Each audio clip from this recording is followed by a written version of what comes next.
네, 오늘부터 우리 사도행전을 좀 시작할 텐데 제목 같이 한번 읽어볼까요? 제목 복음은 시작. 복음은 길들이지 않는 능력입니다. 이렇게 한번 인사 좀 옆에 있는 사람이랑.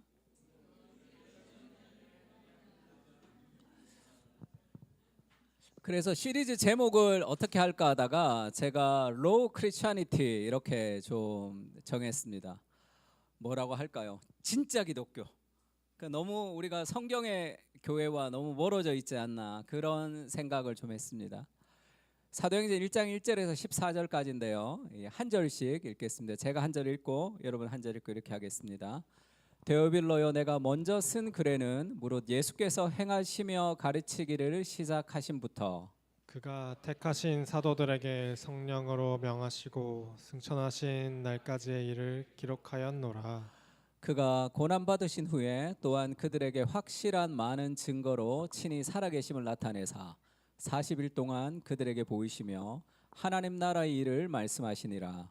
사도와 함께 모이사 그들에게 분부하여 이르시되 예루살렘을 떠나지 말고 내게서 들은 바 아버지께서 약속하신 것을 기다리라. 요한은 물로 세례를 베풀었으나 너희는 몇 날이 못되어 성령으로 세례를 받으리라 하셨느니라. 그들이 모였을 때 예수께 여쭈어 이르되 주께서 이스라엘 나라를 회복하심이 이때이까 하니 이르시되 때와 시기는 아버지께서 자기의 권한에 두셨으니 너희가 알 바 아니요 오직 성령이 너희에게 임하시면 너희가 권능을 받고 예루살렘과 온 유대와 사마리아와 땅끝까지 이르러 내 증인이 되리라 하시니라. 이 말씀을 마치시고 그들이 보는데 올려져 가시니 구름이 그를 가리어 보이지 않게 하더라. 올라가실 때에 제자들이 자세히 하늘을 쳐다보고 있는데 흰옷 입은 두 사람이 그들 곁에 서서 이르되 갈릴리 사람들아 어찌하여 서서 하늘을 쳐다보느냐. 너희 가운데서 하늘로 올려지신 이 예수는 하늘로 가심을 본 그대로 오시리라 하였느니라. 제자들이 감람원이라 하는 산으로부터 예루살렘에 돌아오니 이 산은 예루살렘에서 가까워 안식일에 가기 알맞은 길이라. 들어가 그들이 유하는 다락방으로 올라가니 베드로, 요한, 야고보, 안드레와 빌립, 도마와 바돌로메, 마테와 및 알페의 아들 야고보, 셀로딘 시몬, 야고보의 아들 유다가 다 거기 있어. 여자들과 예수의 어머니 마리아와 예수의 아우들과 더불어 마음을 같이하여 오로지 기도에 힘쓰더라. 아멘. 그 사도행전을 시리즈를 이제 로우 크리스천니티 이렇게 좀 정해봤습니다. 그러니까 로우 하면 날 것이죠. 길들여지지 않는, 가공되지 않는 원래 상태 이런 뜻입니다.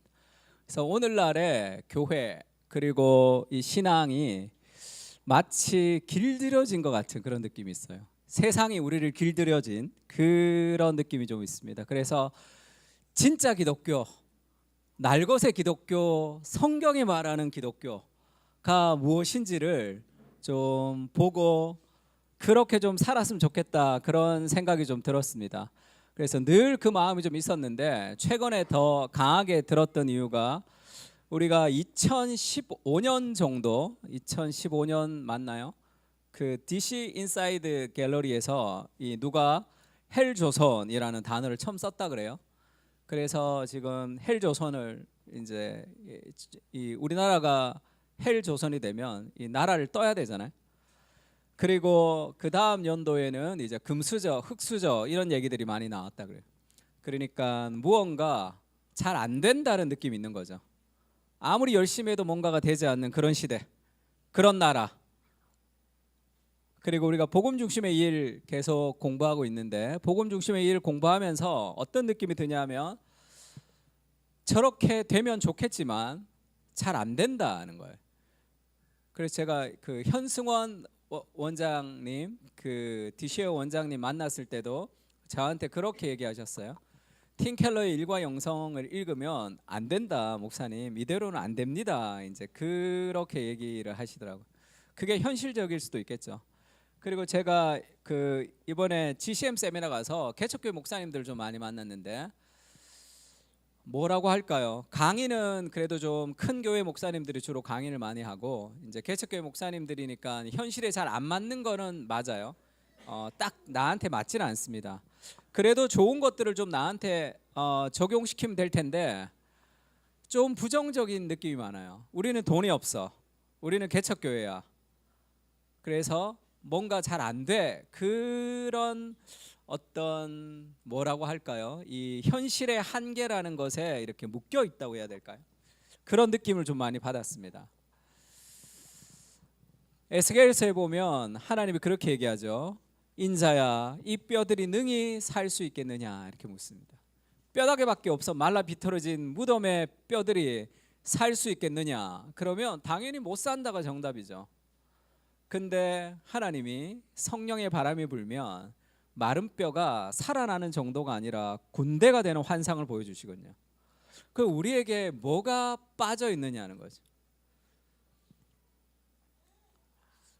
누가 그렇게 물었어요. 경험과 믿음의 차이가 뭐냐 이렇게 물었습니다. 경험과 믿음의 차이가 뭘까요? 그분은 참 재밌게 표현을 했어요. 경험과 믿음의 차이라는 것은 이제 이 딸 같은 사람에게 이제 그렇게 얘기를 해준 거예요. 너의 삶을 너의 주인이신 하나님께 맡기고 나아가거라. 그것이 믿음이다. 가능한 것 안에서 일하는 것이 경험이라면 불가능한 것 가운데 일하는 것이 믿음이다.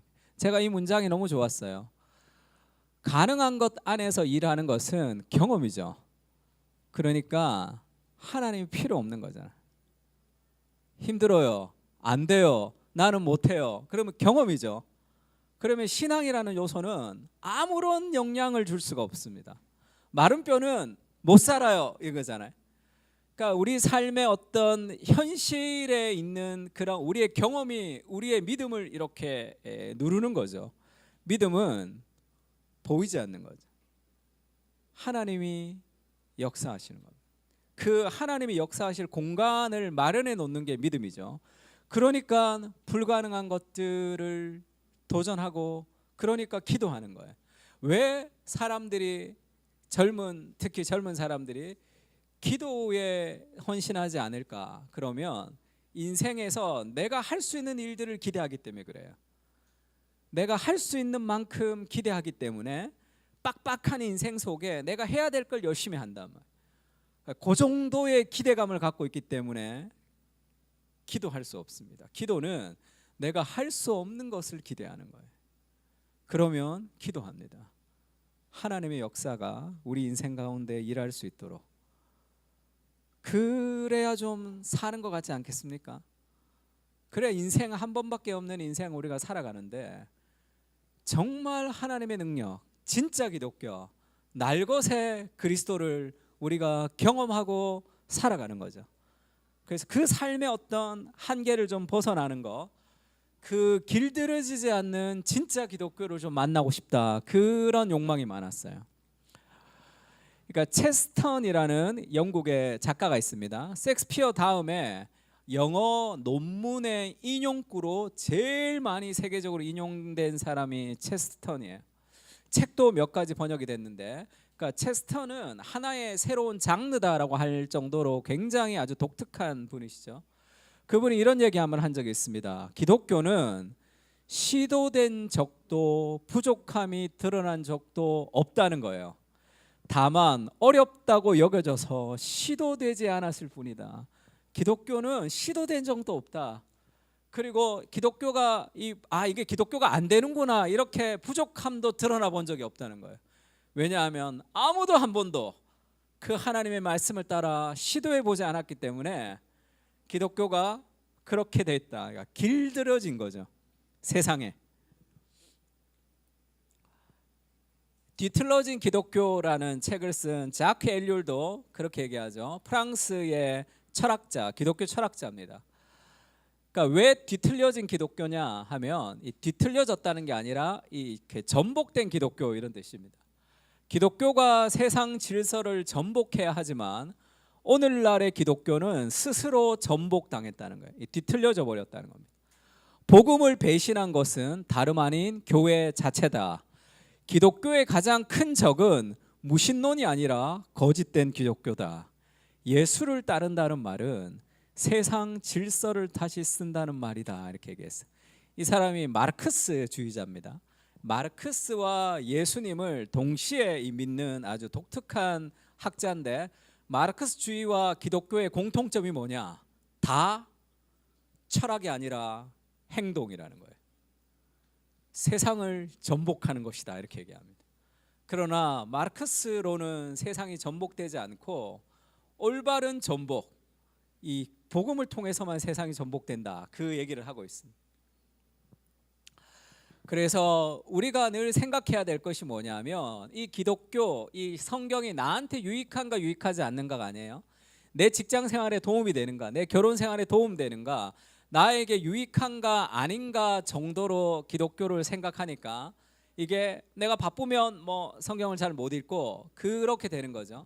이게 유익한가 아닌가가 아니라 진짠가를 좀 생각해야 돼요. 사도행전 말씀을 들으면서 이게 정말인가? 이게 정말 기독교인가? 정말 이런 일이 일어나는가? 사도행전 보세요. 수많은 문제들이 있는데 그 어려움을 다 넘어가 버립니다. 어마어마한 능력으로. 그러니까 그것이 정말인지가 우리에게 필요한 거죠. 그게 정말 기독교라면 진짜를 만나야 되는 거죠. 그러니까 첫 번째 같이 읽을까요? 시작. 사도행전은 이렇게 시작합니다. 데오빌로요. 데오빌로라는 사람에게 쓴 거예요. 이 사람이 실제 인물인지 아니면 이 작가가 정해놓은 어떤 사람인지는 정확하지가 않지만 누군가에게 복음을 이렇게 설명하는 거죠. 내가 먼저 쓴 글에는, 그러니까 먼저 쓴 글이 있고 지금 두 번째 보내는 거라는 거예요. 사도행전이. 무릇 예수께서 행하시며 가르치시기를 시작하신부터 그가 택하신 사도들에게 성령으로 명하시고 승천하신 날까지 일을 기록했다. 내가 먼저 너한테 쓴 책에는 예수님의 시작과 승천까지를 내가 기록했다. 이 먼저 쓴 글이 뭐죠? 이게 누가복음입니다. 그러니까 사도행전은 누가 쓴 거죠? 아재 개그죠. 사도행전은 누가 썼나요? 이러면 누가요? 뭐 이렇게 누가복음을 먼저 썼고 그 다음에 사도행전을 쓴 거예요. 그러니까 누가복음에서 쓴 것이 뭐냐면 예수님이 무슨 일을 하셨는가, 그 다음에 사도행전은 우리가 무슨 일을 하는 거죠. 그러니까 복음이 순종으로 이어지는 거, 은혜가 순종으로 이어지는 거. 그래서 복음을 다 설명했습니다. 승천하신 날까지 일을 기록했어요.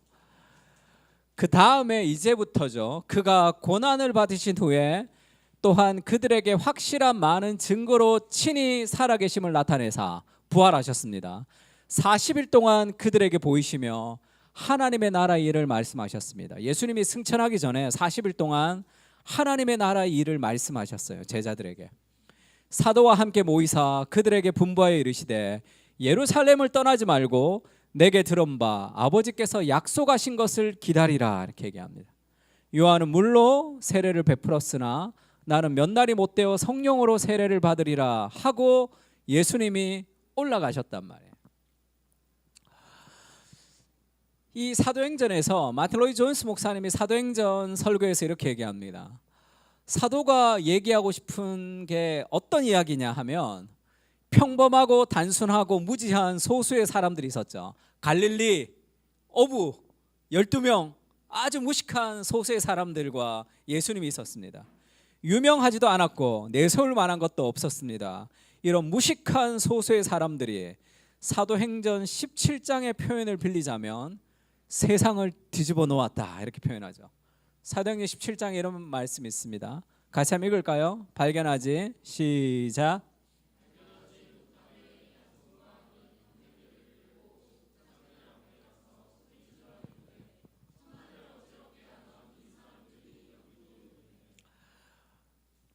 사도들의 사역을 그 세상 사람들이 어떻게 표현했냐면 천하를 어지럽게 하던 이 사람들을 이렇게 표현했습니다. 그 아주 작은 소수의 무리가 세상을 어지럽히다 할 때 세상을 뒤집어 버렸다는 거죠. The world upside down입니다. 세상을 쉽게 얘기하면 삽으로 퍼서 세상을 뒤집어 버렸다는 거예요. 그 작은 소수의 무리가 도대체 무엇이길래 그들이 이 세상을 뒤집는 그렇게 영향력을 끼치는 삶을 살아갔느냐는 거죠. 그리고 예수님이 그렇게 얘기합니다. 올라오실 때 제자들이 자세히 하늘을 쳐다보고 있는데 예수님이 승천하신 거예요. 올라가셨습니다. 죽으시고 부활하시고 승천하셨어요. 흰 옷을 입은 두 사람이 그들 곁에 서서 이르되 갈릴리 사람들아 어찌하여 서서 하늘을 쳐다보느냐. 너희 가운데서 하늘로 올려가신 예수는 하늘로 가신 본 그대로 오실리라 하였느니라. 예수님이 이 땅에 오셨습니다. 죽으시고 부활하시고 승천하시고 그 다음에 다시 재림하시거든요. 그러니까 이게 하나의 스토리라면 하나의 스토리. 그러면 예수님의 승천을 통해서 사도행전에게 무슨 얘기를 우리에게 하겠냐는 거죠. 예수님이 오셨고 죽으시고 부활하셔서 예수님의 사역이 끝난 게 아니잖아요. 예수님이 승천하고 그 그리스도는 이 땅에 없지만 그리스도의 그 사역이 지금 교회를 통해서 진행되고 있는 거죠. 마지막 날 예수님이 다시 오시면서 그것이 완성됩니다. 그러면 사도행전이 기록된 이유는 그리스도께서 올라가셨다는 게 무슨 말이에요? 올라가고 끝나는 거, 이 빠이빠이 한 게 아니라 그리스도께서 올라가시면서 이제는 교회의 이야기가 그리스도가 하신 일들이 여기서 계속 진행될 것이다. 그것이 계속 진행되는 거죠. 그래서 예수님이 올라가시고 성령을 주십니다. 그 성령님의 공동체가 그리스도의 사역을 이어가는 그 세상을 변화시키는 공동체로 예수님 오실 때까지 살아가는 그게 신약의 역사죠. 그 역사.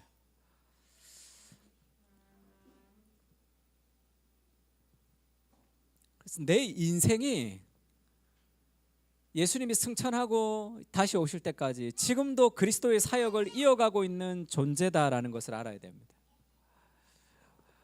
그래서 예수님이 올라가시고 제자들의 이름이 막 나열되죠. 이것은 그리스도의 공동체인데 예수님이 지금도 일하고 계시는 거예요. 올라가서 끝이 아니라 예수님의 사역은 지금도 진행되고 있다는 걸 얘기하고 있습니다. 그러니까 예수님이 이 땅에 오셨을 때 그렇게 얘기하죠.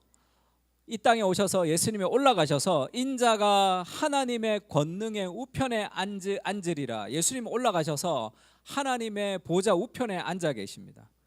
거기서 뭐 하시냐? 이는 그가 항상 살아계셔서 그들을 위하여 간구하심이라. 자기를 힘입어 하나님께 나아가는 자들을 온전히 구원할 수 있으니 이는 그가 항상 살아계셔서 그들을 위하여 간구하심이라. 예수님이 승천하셔서 하나님의 보좌에서 지금도 우리를 위해서 기도하고 계신 거죠. 왜냐하면 그리스도의 사역이 지금도 우리를 통해서 이어지고 있거든요. 예수님이 이 땅에 오셨을 때의 사역을 한마디로 얘기하면 말씀이 인간이 되었습니다. 육신이 되어서 우리 가운데 오셨어요. 하나님이 우리 가운데 오신 거예요. 그래서 그의 영광을 보여주셨는데 아버지 독생자의 영광이요 은혜와 진리가 충만한 거죠. 은혜와 진리는 상충되죠. 근데 그것이 온전히 균형을 이룬 하나님의 영광을 세상 가운데 보여주신 거예요. 예수님이. 그래서 그 예수님을 만나고 예수님의 가르침을 들었던 사람들은 다 이렇게 반응했습니다. 무리가 듣고 같이 읽을까요? 시작. 그의 가르치심에 놀라더라 할 때, 이 놀라다 할 때 이게 뭐 amazed 이렇게도 번역했는데 이 놀라다라는 이 헬라어 단어는 이 때리는 그런 뜻이 있어요. 그러니까 가만히 있는데 몽둥이로 이렇게 딱 때리면 너무 놀라잖아요. 그렇게 맞은 거야. 우리가 정말 큰 깨달음이 있을 때 망치로 맞은 것 같다라고 얘기하는 것 같이 예수님이 이 땅에 와서 했던 모든 사역은 놀라운 거죠. 그러니까 뭐라고 할까? 혁명적인 거예요. 완전히 새로운.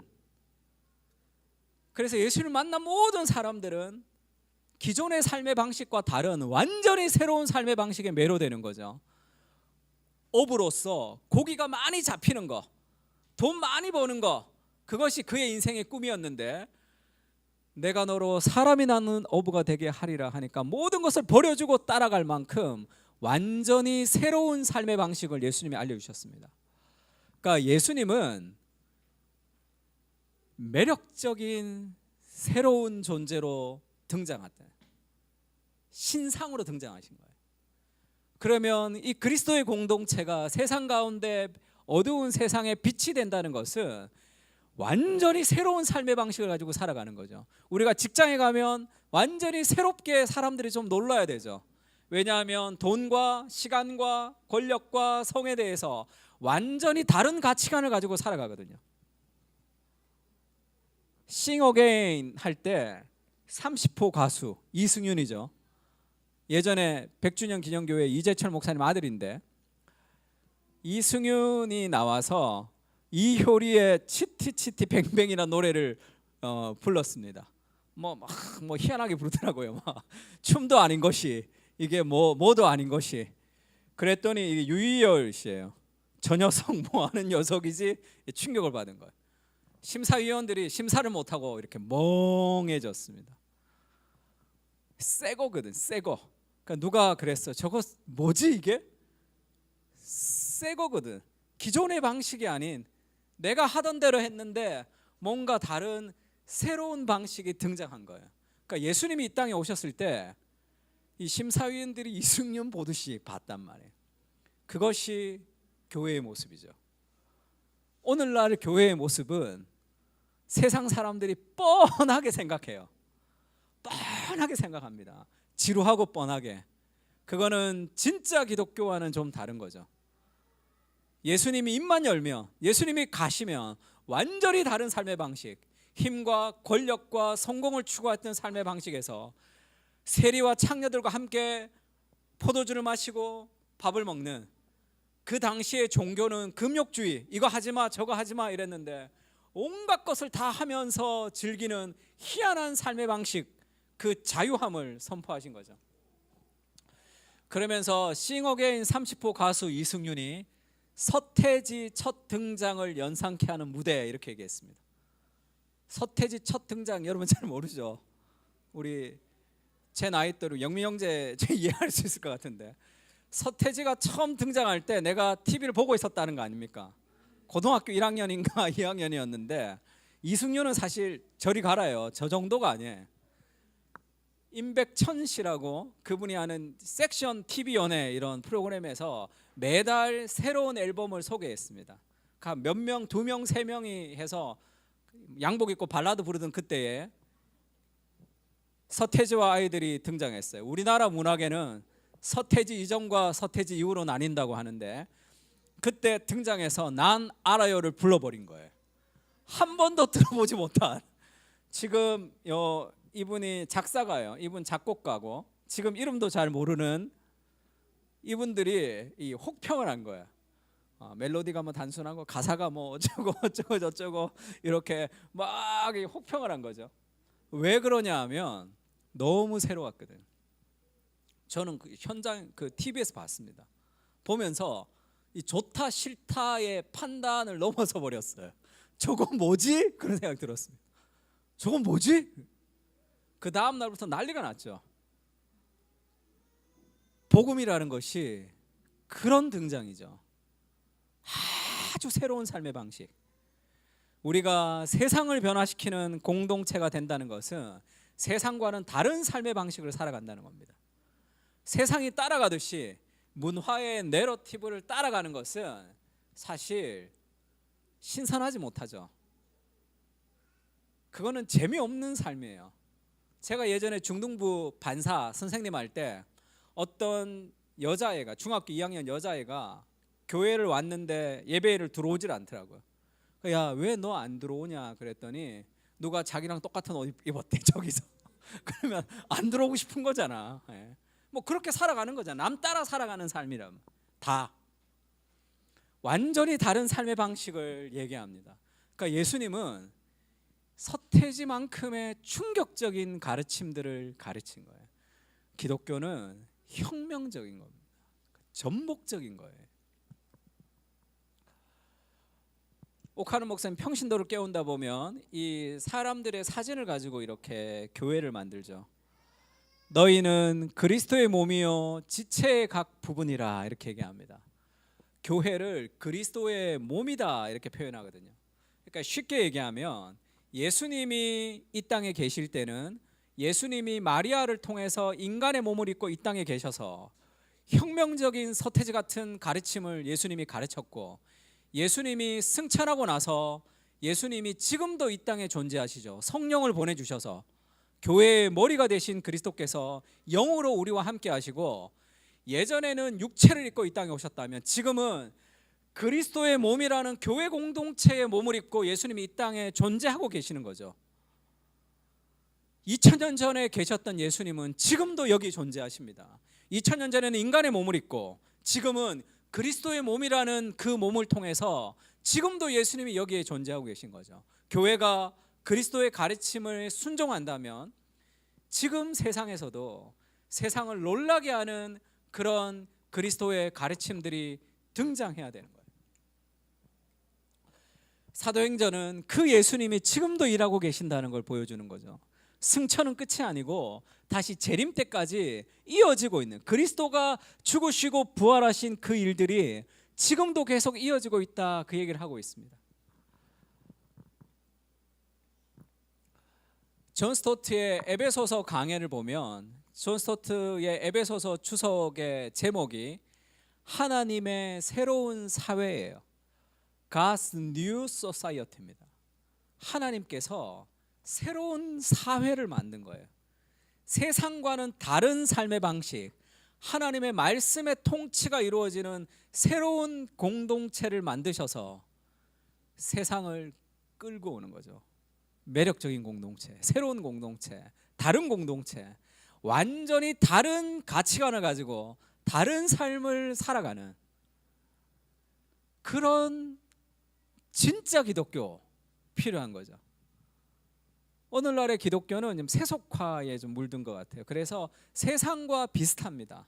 세상 사람들의 사고와 교회 다니는 사람의 생각이 비슷비슷해요. 그러면 세상을 구원할 수가 없죠. 세상을 변화시킬 수가 없습니다. 다른 삶의 방식이 필요한 거죠. 사랑은 여기 있으니 우리가 하나님을 사랑한 것이 아니요 하나님이 우리를 사랑하사 우리 죄를 속하기 위하여 화목제물로 그 아들을 보내셨음이라. 사랑하는 자들아, 하나님이 이같이 우리를 사랑하셨은즉 우리도 서로 사랑하는 것이 마땅하도다. 우리가 세상을 살아가는 힘은 어디서 오느냐 하면 먼저 하나님이 우리를 사랑하신 사랑에서 옵니다. 그러니까 사도행전은 누가복음에서 오는 거죠.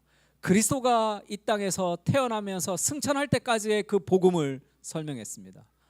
그 복음이 어떤 열매를 맺는가를 칭의와 성화를 연결시키는 거죠. 은혜와 순종을 연결시키는 겁니다. 우리의 삶의 모든 능력은 어디서 나오느냐? 나한테서 나오는 거면 안 되죠. 우리는 못합니다. 그러나 이 복음에서 오는 거죠. 그리스도의 사랑을 경험하면 다른 사람을 사랑할 수 있습니다. 내가 용서받은 경험이 있으면 다른 사람을 용서할 수가 있어요.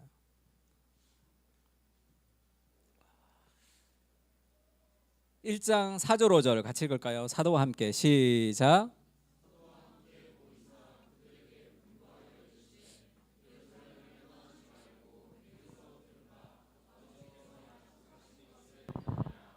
요한은 물로 세례를 베풀었으나 너희는 몇 날이 못되어 성령으로 세례를 받으리라 하셨느니라. 예수님은 올라가시고 기다리라, 영으로 내려오신다. 그리스도가 이 땅에 있는 것과 동일한 역사가 지금도 이루어지는 거죠. 근데 동일한 것보다 더 큰 역사가 이루어져야 돼요. 그게 예수님이 기대하시는 거였습니다. 그런데 제자들은 예수님이 올라가실 때 그렇게 물어요.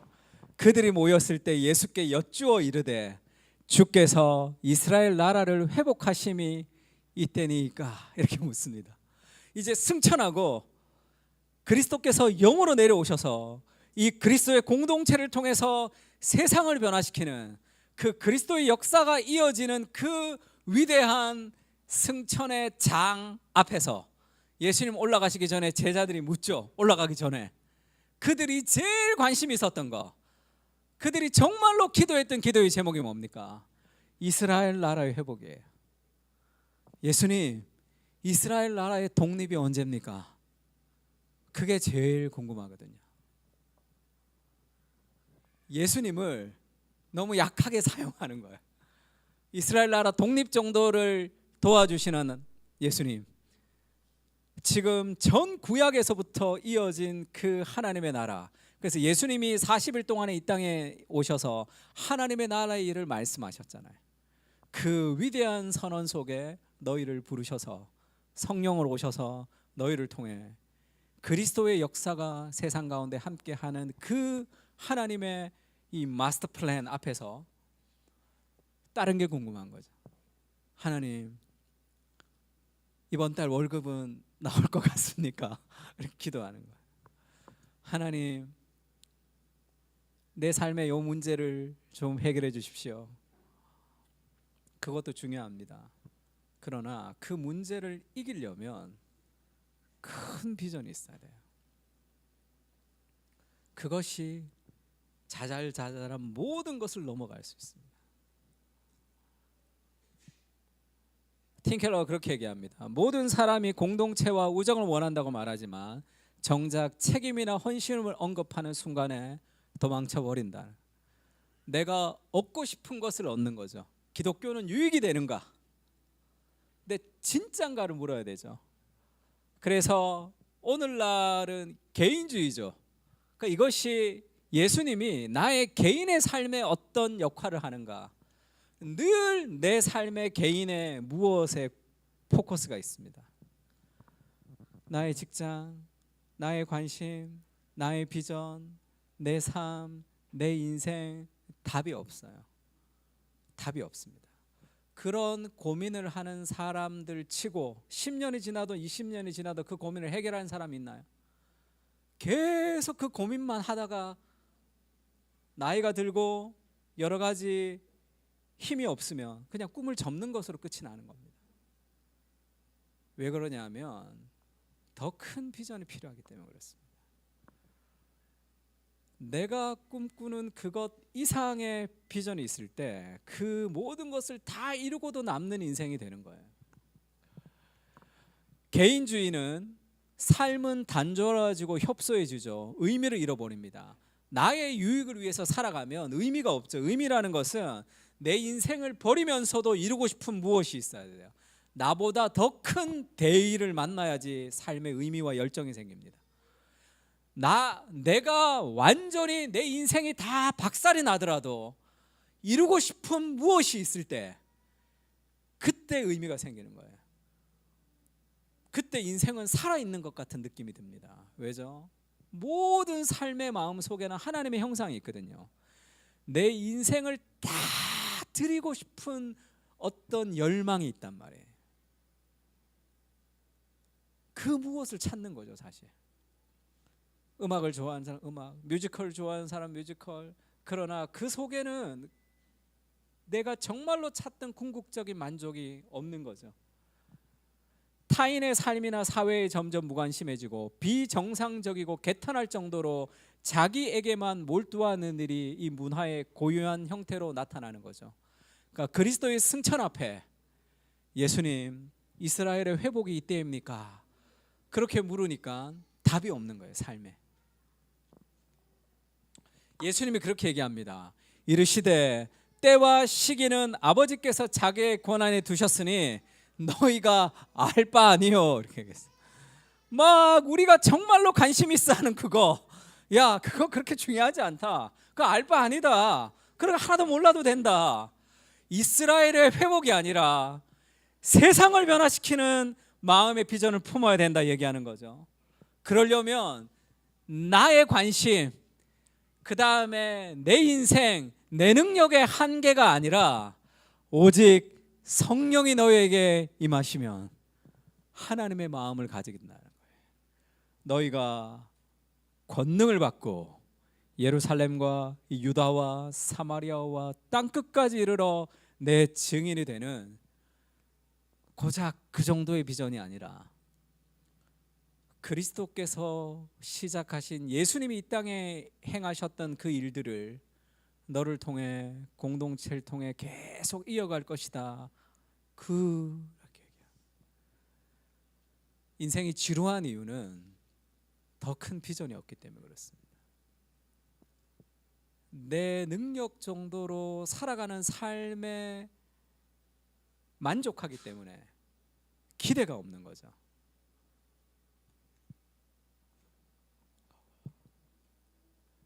예수님이 그렇게 얘기하죠. 하나님이 만물을 그의 발 아래 복종하게 하셨는데, 예수님의 발 아래 복종하게 하셨는데, 만물 위에 교회의 머리로 삼일체의 이 위격이 되시는 예수님이 교회의 머리가 되십니다. 교회가 그리스도의 몸이 되고 교회는 그의 몸이니 만물 안에서 만물을 충만하게 하시는 이에 충만합니다. 세상의 변화는 그리스도가 머리가 되신 그 그리스도의 능력과 사랑을 경험한 그리스도의 몸된 교회가 교회됨을 추구할 때, 진짜 기독교를 추구할 때 세상이 변화되는 거죠. 교회가 타락하면 세상은 어둡습니다. 그것이 교회의 역할이죠. 어두운 세상의 빛으로 살아가기 위해서 우리는 공부하고 노력하고 기도하고 일하는 거죠. 그것은 더 큰 삶의 역동을 만들어냅니다. 예수님이 이렇게 얘기하죠. 같이 읽을까요? 시작. 이르노니 너는 베드로라. 내가 이 반석 위에 내 교회를 세우리니 음부의 권세가 이기지 못하리라. 너는 베드로라. 내가 이 반석 위에다 내 교회를 세운다. I will build my church죠. 예수님의 교회를 세운다. 내 교회. 이 교회는 음부의 권세가 이기지 못하는, 지옥의 대문이 이기지 못하는 그런 교회가 될 것이다. 그러니까 우리 각 개인은 교회입니다. 그리고 우리의 모임이 교회죠. 교회는 건물이 아니에요. 교회는 공동체입니다. 내 교회, 너는 내 것이다. 이렇게 얘기하죠. 음부의 권세가 이기지 못할 것이다. 그리스도가 십자가의 죽음을 통해서 보증하신 거죠. 그러면 그 보증을 가지고 음부의 권세가 이기지 못하는 삶의 어떤 영적인 기백을 가지고 기도해야 돼요. 그렇지 못하면 늘 삶의 매몰이 되는 것 같아요. 인생에 여러 가지 짐을 지고 막 견디면서 살아가는 것 같은 그런 느낌이 있을 때가 많습니다. 같이 한번 읽을까요? 시작. 그것은 너희가 알 바 아니요 오직 성령이 너희에게 임하시면. 그렇게 얘기하죠. 예수님이 그렇게 얘기합니다. 요한복음에서 내가 여기 있는 것보다 승천하는 것, 떠나가는 것이 유익하다 너희에게, 이렇게 얘기하죠. 실상을 말하는데 정말 내가 제대로 된 걸 얘기해 줄 텐데, 내가 떠나는 것이 너희에게 유익하리라. 내가 있는 것보다 가는 게 더 유익하다는 거죠. 왜죠? 예수님이 올라가면 보혜사를 너희에게 보낼 것이다. 보혜사, 보호하고 은혜를 주시고 가르쳐 주시는 그리스도의 영인 성령을 너희에게 보내주실 것이다. 그래서 지금 나와 함께 있는 것보다 올라가는 것이 더 유익하다는 거예요. 왜 그렇죠? 예수님이 이 땅에 계시면 예수님은 한 곳에만 계실 수밖에 없죠. 예수님이 가는 곳에 한 사람을 만나서 한 사람을 상대할 수밖에 없습니다. 예수님이 갈릴리에 있으면 갈릴리에만 기적이 나타나는 거예요. 그렇게 해서 승천하고 영으로 내가 모든 백성들에게 거하게 될 때 수많은 그리스도가 세상 가운데 나타나게 될 것이다. 그렇게 얘기하는 거죠. 그래서 예수님이 그렇게 얘기합니다. 이제 내가 올라간다. 그게 더 유익이다. 그날은 너희가 아무것도 내게 묻지 아니하리라. 내가 진실로 너희에게 이르노니 너희가 무엇이든지 아버지께 구하는 것을 내 이름으로 주시리라.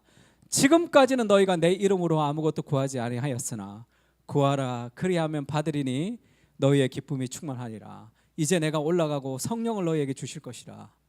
기도해라. 쉽게 얘기하면 하늘을 열어놓겠다는 거죠. 그 능력을 가지고 살아가라. 그렇게 얘기합니다.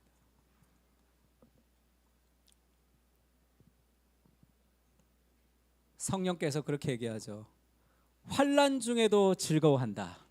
어려움이 없다는 게 아닙니다. 여러 가지 환난이 있다는 거예요. 근데 하나님의 더 큰 비전, 성령이 주시는 어떤 눈이 열리지 않으면 문제에 매몰되게 되어 있습니다. 환난 중에도 즐거워하나니 이는 환난이 인내를, 인내는 연단을, 연단은 소망을 이루는 줄을 알미로다. 어려움이 있지만 그 어려움이 나를 무너뜨리지 못한다는 걸 아는 거죠. 왜죠? 음부의 권세가 이기지 못하는 그리스도의 교회로 하나님 우리를 세웠거든요. 예수님이 부활과 승천하시고 그리스도의 일들은 우리를 통해서 지금도 이 땅 가운데 계속 이어질 것이거든요. 그래서 어떤 어려움도 너를 무너뜨리게 못한다. 그걸 믿어야 되는 거죠. 그걸 어떻게 믿습니까? 소망이 우리를 부끄럽게 하지 아니하면 우리에게, 같이 읽을까요? 시작. 우리에게 주신 성령으로 말미암아 하나님의 사랑이 우리 마음에 부은 바 됨이니. 이 수많은 삶의 환난을 이길 수 있는 능력은 성령이 우리에게 하나님의 사랑을 부어주신다는 거죠. 복음이죠. 하나님의 사랑이 계속 부음받을 때 그 사랑은 어려움을 감당하게 합니다.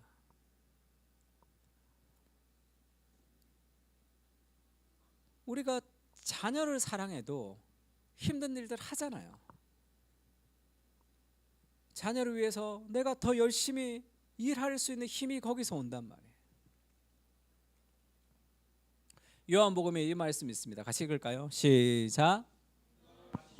진실로 너에게 이르노니 나를 믿는 자는 내가 하는 일을 그도 할 것이요 또한 그보다 큰 일도 하리니 이는 내가 아버지께로 감이라. 아까도 얘기했죠. 예수님이 아버지께로 가면서 우리에게 기대하는 게 뭡니까?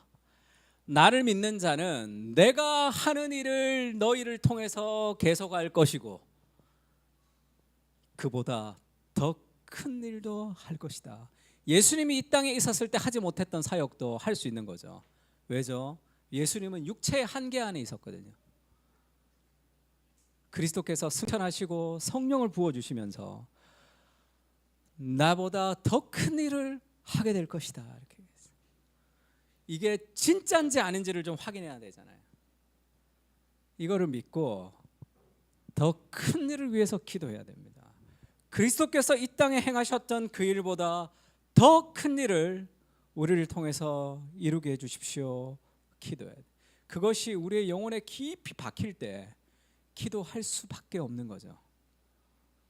기도하지 않으면 내 힘으로 이룰 수 없는 하나님의 비전이기 때문에 그것은 기도하지 않을 수 없습니다. 기도하면서 그것이 점점 우리 인생 가운데 현실로 나타나는 것을 맛보고 살아가는 거죠. 이보다 더 큰 일을 할 것이다. 당신이 성경을 펼칠 때, 기도를 할 때, 예배를 드릴 때, 다른 사람에게 예수님에 대해 말할 때, 이웃을 돕고 섬길 때 당신은 무엇을 기대하십니까? 예수님이 승천하셨다면 당신은 작은 감동 정도가 아니라 혁명, 변화, 세상을 바꿀 만한 능력을 기대해야 합니다. 그분은 지금도 우리 안에서 일하고 계십니다. 나는 이제 예수님의 일을 계속해서 하려 한다. 이것이 기독교의 본질이죠. 무엇을 기대합니까? 여러분 예배를 통해서 무엇을 기대하셨어요? 예수님, 이스라엘의 회복이 언제입니까? 그걸 기대했습니까? 예수님은 우리의 기도보다 더 크게 역사하시는 분이시죠. 그것은 너희가 알 바가 아니다. 성령이 너희에게 임하시면 너희가 권능을 받을 것이고 예루살렘과 유다와 사마리아와 땅 끝까지 이르러 내 증인이 될 것이다. 그 기도를 품으면 인생에 많은 문제들이 있습니다.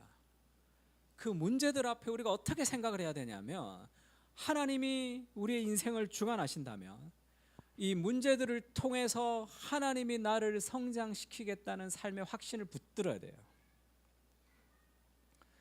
그 확신이 문제를 이기는 사람이 되는 거죠. But don't play for easy life. 편안한 인생을 위해서 기도하지 마십시오. But play for a strong man. 그런 말이 있죠. 강한 사람이 되기 위해서 기도하십시오. 그것이 하나님의 사랑을 우리에게 부음받으면서 우리가 어떤 어려움도 이겨나갈 수 있는 힘을 부어주시는 거죠. 그래서 능력을 달라고 기도하는 게 아니라 복음 그 자체가 능력이라는 걸 알아야 돼. 그것을 활용해야 됩니다. 그것을 펼쳐야 돼. 팀 켈러가 일과 영색에서 그렇게 얘기하죠. 이상주의. 우리는 세상을 변화시킬 수 있다라고 생각하는 것은 결국 패배주의를 가지고 오죠. 그러면 냉소주의.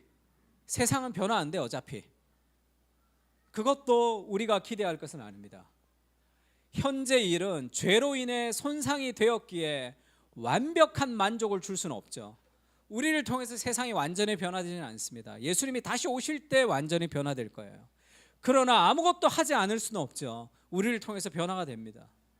그 임의와 아직의 균형을 가져야 되는 거예요. 내가 세상을 완전히 변화시킬 수 없지만 하나님이 나를 통해 세상을 변화시키는 영역들을 계속 추구해 가는 거예요. 회사가 좀 힘듭니까? 기도하세요. 가정이 좀 힘들면 기도하세요. 기도하면 회사가 살아납니까? 안 살아날 수도 있죠. 회사가 망할 수도 있죠. 그러나 그 기도는 우리의 인생 속에 반드시 역사할 거예요. 그리고 나서 한참 뒤에 우리의 인생 가운데 돌아보면 그렇게 기도했는데 회사가 망하는 것도 내 인생의 어마어마한 영적인 성장을 위해 하나님이 인도하시는 계획 중에 하나라는 것을 우리가 알게 됩니다. 그래서 지금 당장 우리는 그 모든 뜻을 다 알 수 없잖아요. 변화를 위해서 기도하는 거예요. 하나님의 큰 하나님의 역사를 위해서 하나님이 가장 원하는 게 뭡니까?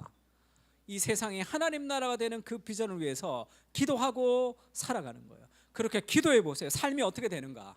아침에 일찍 일어나게 됩니다. 여러 가지 쓸데없는 일로 시간을 낭비하지 않게 돼 있죠. 왜냐하면 삶에 인생을 다 바쳐도 이루지 못할 어마어마한 비전을 하나님 우리에게 주시는 거거든요. 그 기도가 우리 인생을 이끌어가는 거예요.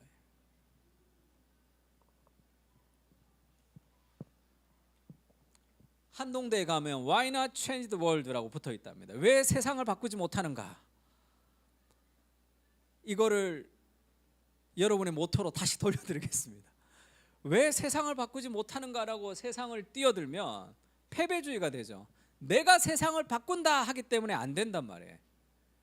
내가 세상을 바꾸지 못하지만 하나님의 영이 임하시면 우리는 세상의 변화를 위해서 오늘도 살고 있는 사람이에요.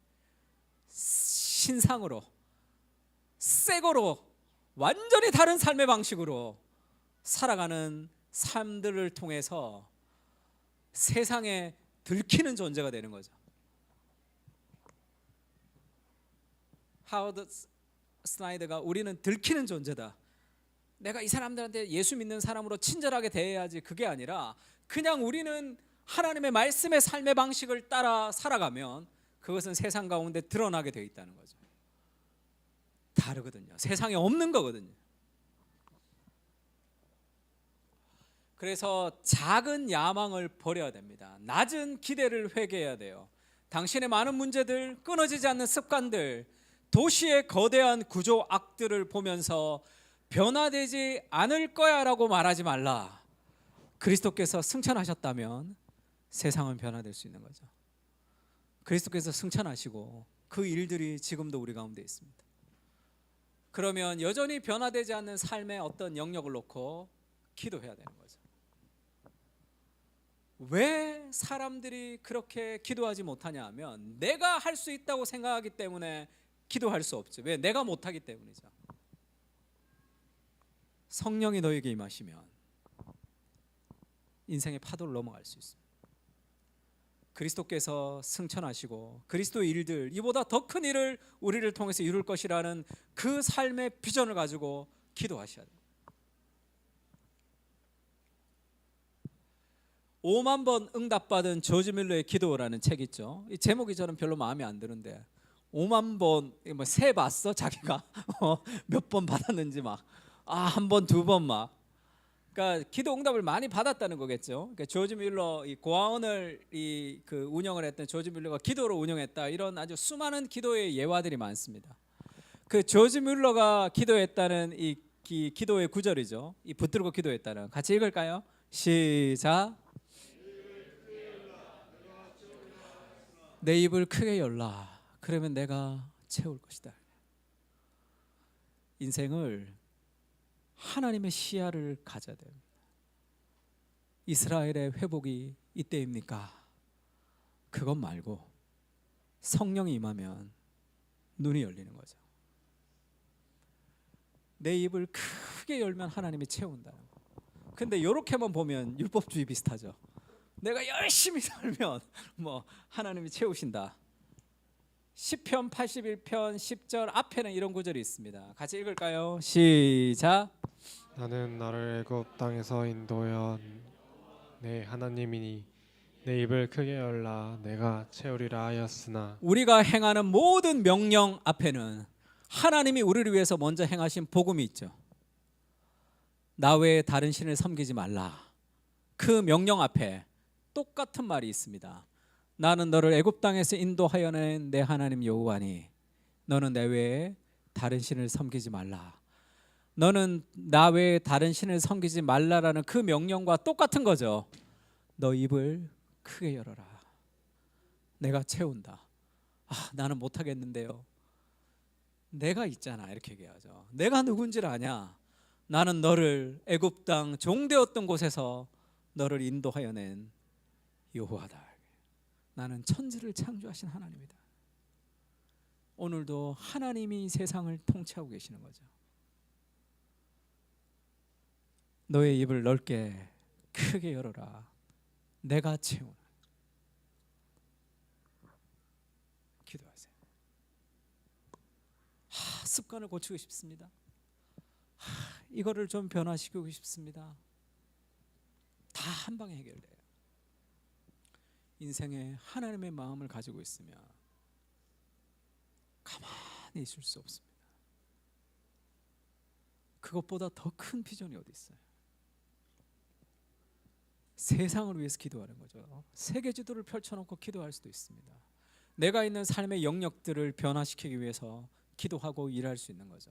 그러면 수많은 하나님의 지혜들을 하나님이 주실 겁니다. 느헤미야도 마찬가지죠. 느헤미야가 무너진 성벽을 바라보고 슬피 울며 기도하죠. 아주 오랫동안 4개월 동안 기도합니다. 하나님의 역사가 있기 전에, 하나님의 큰 역사가 있기 전에는 하나님의 큰 기도가 있죠.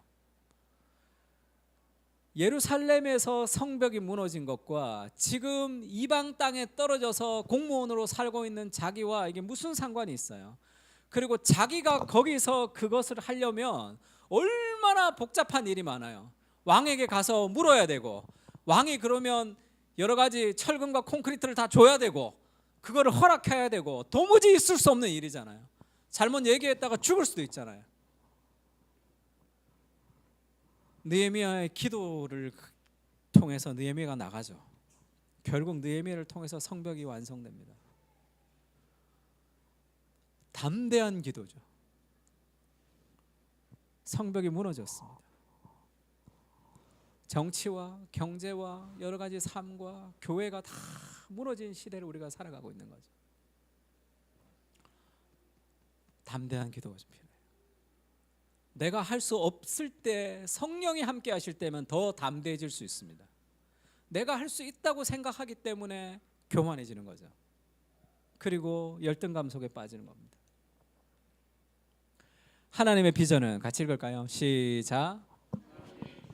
잉태되며 마치 도덕적 명령처럼 다가온다. 하나님의 비전은 잉태되고 마치 도덕적 명령처럼 다가온다, 이렇게 얘기했죠.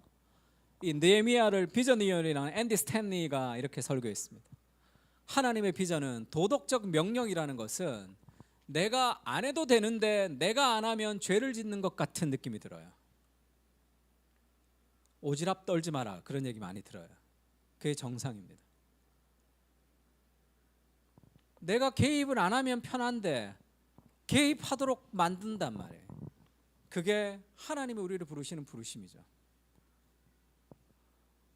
유독 장애인을 보면, 유독 북한을 보면, 유독 젊은이를 보면, 유독 노인들을 보면 막 누구보다 더 가슴 아파, 더 분노하는 그런 사람들이 있습니다. 하나님에겐 같이 읽을까요? 시작. 어떻게가 아니라 누가 하는지에 더 관심이 있으시다. 하나님은 어떻게 관심이 없다는 거죠. 우리는 어떻게 관심이 있습니다. 그럼 이걸 어떻게 하지? 이걸 어떻게 해결하지? 그러니까 내 한계 안에서 이게 답이 없는 인생을 우리가 해결하지 못하는 거죠. 하나님은 어떻게가 하나도 관심이 없어요. 자기가 하면 되잖아요. 하나님은 누가 할까에, 누가 기도하고 누가 그 일을 행할까, 누가에 관심이 있습니다. 주님, 내가 여기 있습니다. 나를 사용하십시오. 하나님의 사람을 통해서 하나님이 일하는 거죠. 하나님이 능력이 없어서 일하지 못하는 게 아니잖아요. 사람이 없잖아요. 내가 무리를 보시고 민망히 여기시니 목자 없는 양같이 고생하며 유리함이라. 너희는 추수할 주인에게 부탁하여 추수할 일꾼을 보내어 달라고 기도하라, 이렇게 얘기하죠. 예수님의 긍휼함은 추수할 것은 많은데 일꾼이 없죠.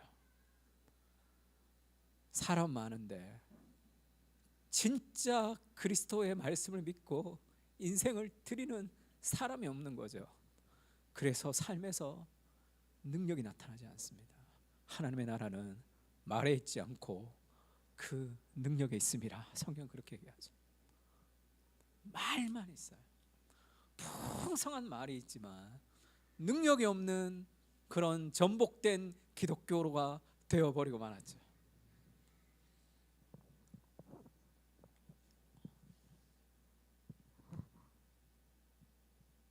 하나님이 그렇게 얘기합니다.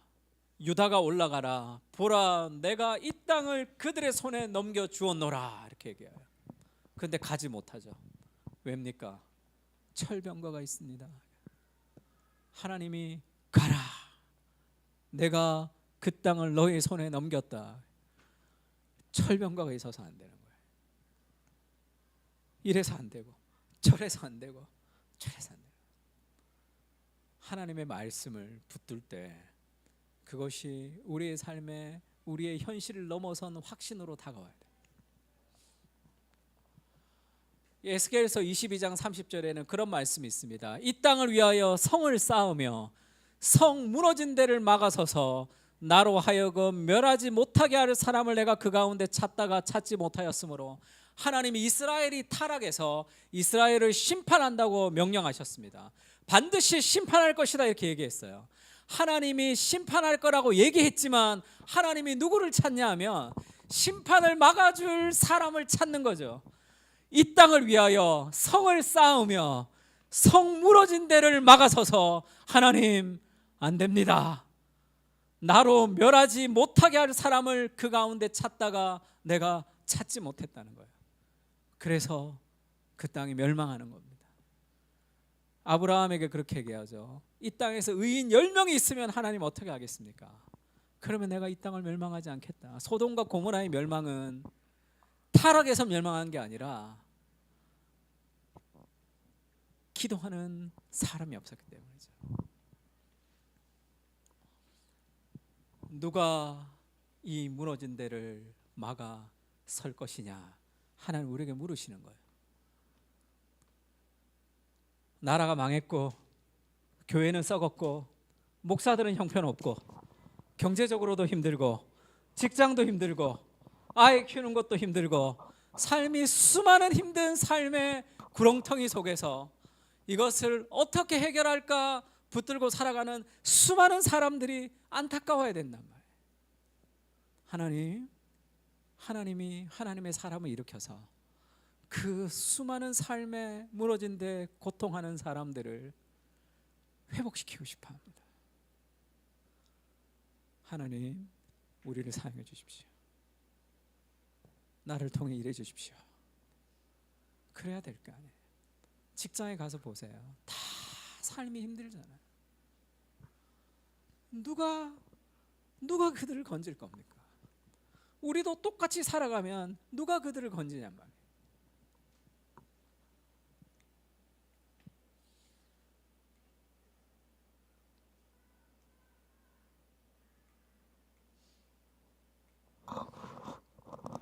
여기만 하고 좀 마쳤으면 좋겠는데,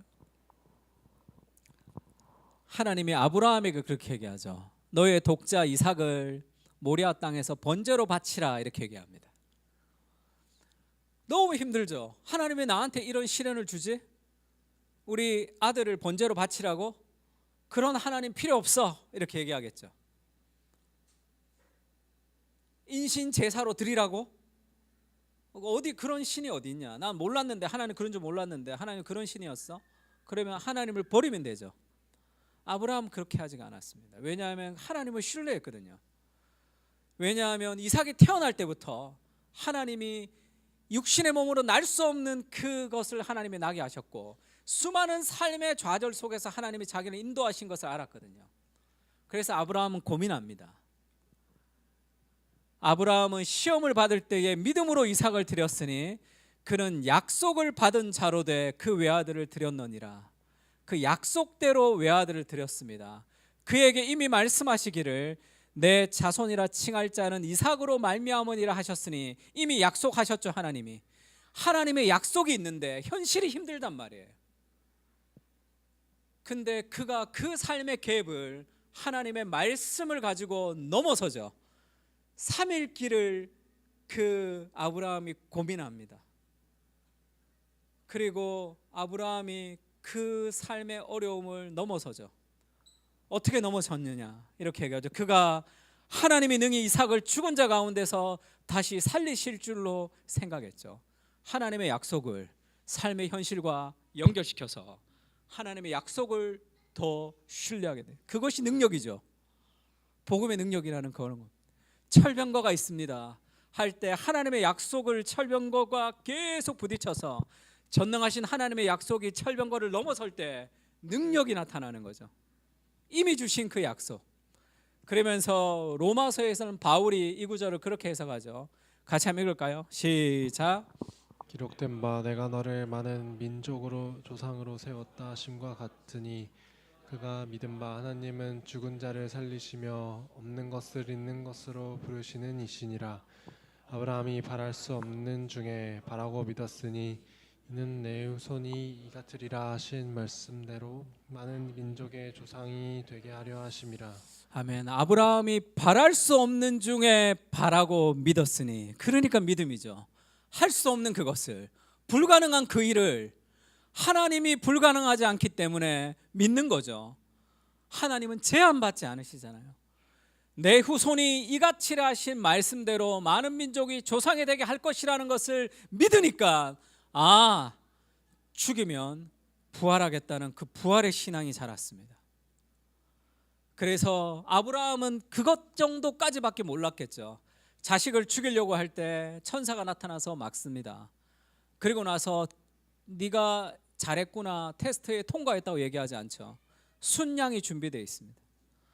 이삭은 죽을 수밖에 없는 죄인이지만 이삭을 대신해서 죽는 아브라함의 아들은 죽이지 않았지만 하나님이 자신의 아들을 어린 양으로 죽인 것을 통해서 그리스도의 예표가 되게 하는 그 모든 것을 하나님이 아브라함의 믿음 안에 담아주신 거죠. 하나님의 마음과 그리스도의 마음까지 보여주는 그 위대한 구원의 진리를 아브라함의 믿음 안에 담았습니다. 아브라함은 거기까지는 몰랐겠죠. 그러나 그 약속이 능력으로 나타나는 거죠. 바울이 그렇게 얘기합니다. 그가 믿은 바, 뭘 믿었죠? 하나님은 죽은 자를 살리시며 없는 것을 있는 것처럼 부르시는 이시니라. 그걸 믿으십니까? 기도해야 돼요. 하나님은 죽은 자를 살리시며 없는 것을 있는 것처럼 부르시는 그 하나님 앞에 기도해야 돼요. 주님, 아무것도 없지만 기도할 수 있죠. 하나님은 죽은 자를 살리시고 없는 것을 있는 것처럼 부르시는 그 능력의 하나님인 것을 진짜 믿어버리는 거죠. 그러면 우리의 기도는 담대해집니다. 그리고 내 안에 있는 복음의 영역이 우리의 삶 가운데 열매를 맺는 거죠. 많이 기도해서 능력이 위에서 와야 되는 게 아니라 이미 내 안에 복음은 능력이죠. 내가 이 복음을 부끄러워하지 아니하노니 이 복음은 모든 믿는 자들에게 구원을 주시는 하나님의 능력이다. 바울이 그렇게 얘기합니다. 복음 그 자체가 능력인 거죠. 그 능력을 기도 가운데 우리의 믿음과 접목시키는 그런 담대한 기도로 진짜 기독교, 날것의 기독교, 그래서 신상품으로 살아가는 그러한 복음의 공동체가 될 수 있도록 같이 한번 기도했으면 좋겠습니다. 한번 찬양할까요? 우리 예전에 많이 불렀던 찬양인데